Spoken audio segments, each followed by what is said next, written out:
will not run for Speaker again. I'll have the conference pick somebody else. I hope you realize that every day I did the job, regardless whether you underestimated me or not, I wanted to do it with a smile. Former House Speaker Kevin McCarthy, you heard there, will not run. But the question remains, who will be the next Speaker? Well, in a historic vote last night, Kevin McCarthy was ousted by Democrats and 8 Republicans. Now multiple names are popping up as a possible replacement. Republican Representative Jim Jordan of Ohio and Majority Leader Steve Scalise are vying for the spot, publicly announcing interest today. The House remains paralyzed with no leader. Yesterday, effectively, someone threw a grenade right in the middle of the House floor. There's a reason this hasn't been done in well over 100 years. So Congressman Patrick McHenry is serving as pro tem speaker at least until next week's election. So with the seat vacant, some Republicans throwing Donald Trump's name into the mix. The speaker doesn't have to be a sitting member of Congress. Trump's name floated back when Republicans won back the House in the 2022 midterms, but he said he wasn't interested. So now some representatives like Marjorie Taylor Greene of Texas say they want to nominate him. A lot of people have been calling me about Speaker. All I can say is we'll do whatever's best for the country and for the Republican Party.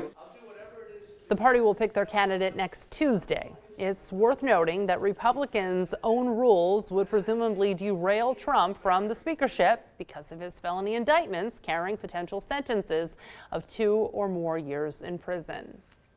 And as the House searches for a new speaker, polling shows Americans are deeply dissatisfied with the way Washington works.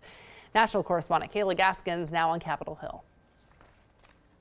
The House left without a speaker after Congress voted to oust Kevin McCarthy. The office of Speaker of the House of the United States House of Representatives is hereby declared vacant. 8 Republicans fed up with his leadership say their vote on Tuesday is what the American people elected them to do. I'm speaking for all of the voices in South Carolina, all the voices across the country that are equally frustrated with Washington being not accountable for anything or any decision or any spending that they do. McCarthy's removal comes as recent polling shows Americans' views on politics and politicians are unrelentingly negative. The Pew Research Center finding 6 in 10 have not too much or no confidence in the future of the U.S. political system.